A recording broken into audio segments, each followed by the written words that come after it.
Yeah. Now, we had our NEC meeting today, and following is our statement. We need to thank you, members of the fourth state, for joining us here today at the Wiper House, and a Happy New Year for 2025 to all Kenyans. On December 30th, 2024, our party leader, His Excellency Stephen Kalonzo, in his capacity as the People's Loyal Opposition Team Leader, made a promise to Kenyans that 2025 will be a year of action. That action starts with the Wiper Democratic Movement Party. Following public outbursts in the category of hate speech and continuously violation the ethics and codes prescribed in the Wiper Party Constitution, including the disciplinary procedure outlined in Article 731 IX, and in exercise of Article 3.8b(2), the National Executive Council NEC has fully approved the expulsion of Honorable Farah Maalim as the Deputy Party Leader, which was announced by our party leader on January 15th, 2025. Wiper Democratic Movement will lead demonstrations by the end of March unless progress is made towards the reconstitution of the new Independent Electoral and Boundaries Commission. Wiper will solidify its presence across the country by carrying out party elections in a structured manner, culminating in a national delegates convention.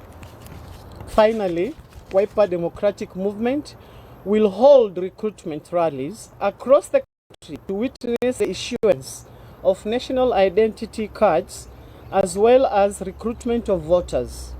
We urge our Gen Zs and all Kenyans who have not yet registered to do so, and also register as voters for them to be part of the present and future decision-making process.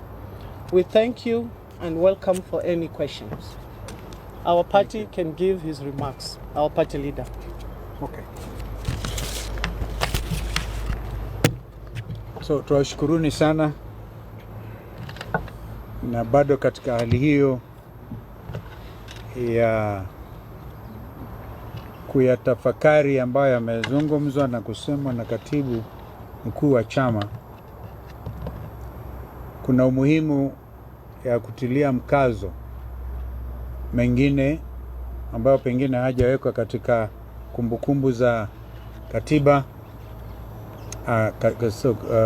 kumbukumbu za chama.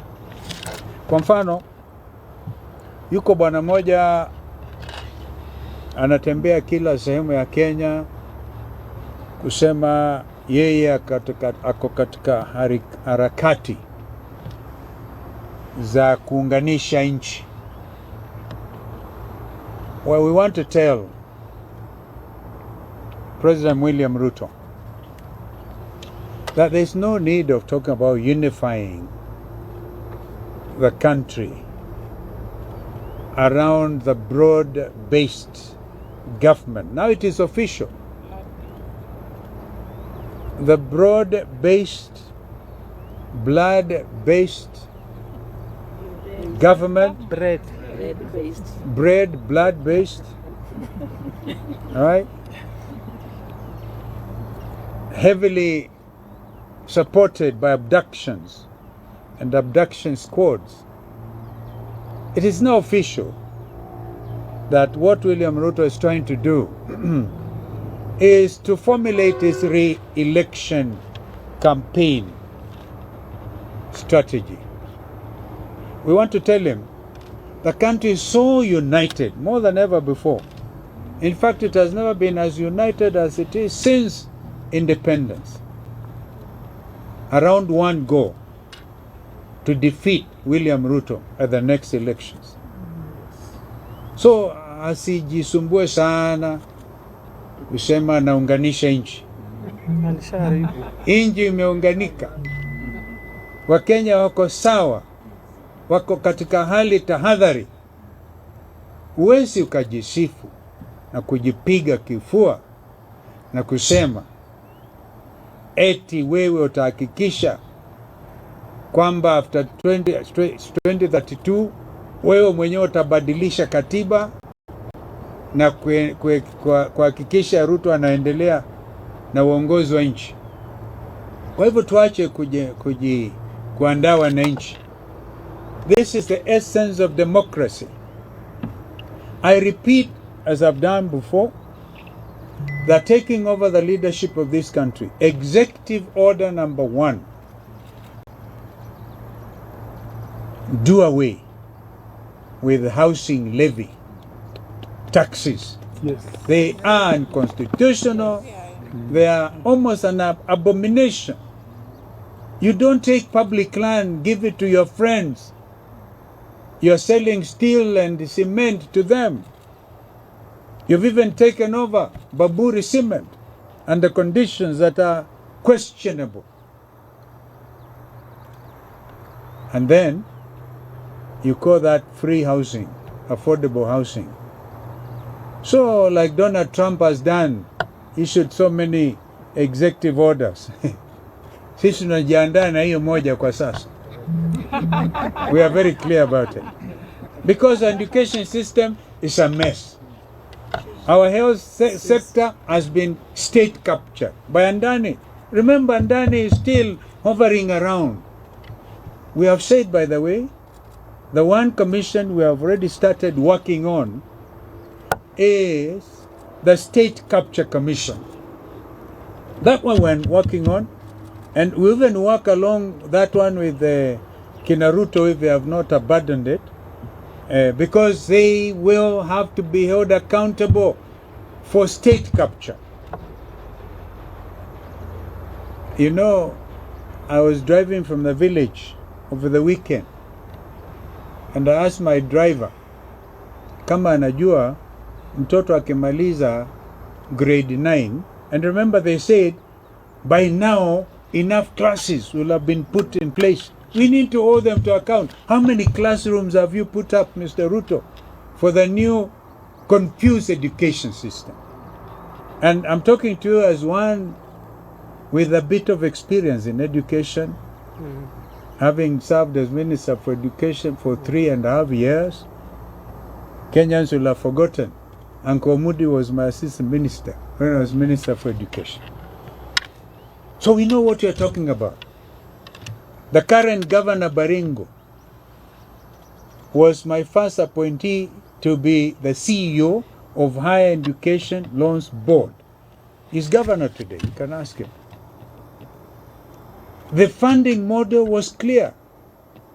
So the children of the poor, they have been asked to look for millions. Well, not millions, a lot of money. To them, they are millions. It amounts to millions, yeah. A lot of Kenyan students cannot access university education. Mtoto akimaliza grade 9, driver anaenda wapi? Ajui. Kauliza security man alikuwa hapo next to him, ajui. Wanaanza kupiga simu, pigia principal wa shule moja. And I told them, before we get to Mwingi, because we are somewhere between Kiso and Mwingi, before you get to Mwingi, you have to give me an answer.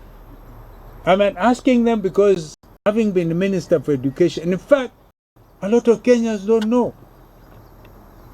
So what is all the hurry? Health sector, messy. Education sector, messy. An average Kenyan, and I'm asking every Kenyan who has a payslip, every Kenyan with a payslip. If you now do not come out, because these are the middle class people who sat at their comfort zones, and they saw Kenya Kwanza take over the reins of leadership. Now, if you feel a way all of us are feeling, make it your business to unite the country against getting William Ruto and Kenya Kwanza out of government. I've just come from attending the funeral service of Senior Counsel Dongori, and I has to go to the family. And I was leaving that place, A gentleman called Kanoti approaches me, Secretary General of ANC ya Musalia Mudavadi. And they're telling me, huyu jamaa ameenda peke yake. And then they get MCS from Tanzania. We know what you are doing. And if you don't believe in the spirit of gangsterism, listen to this. 5 million shillings kwa meza. You sign impeachment ya Natembeya, collect 2 million.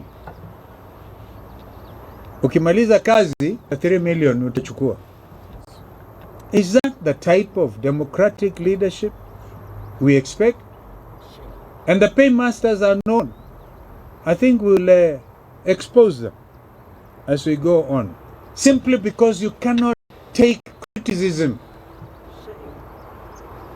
Well, the country has moved. The country, I repeat, is united around one common theme. Peleka zakayo nyumbani.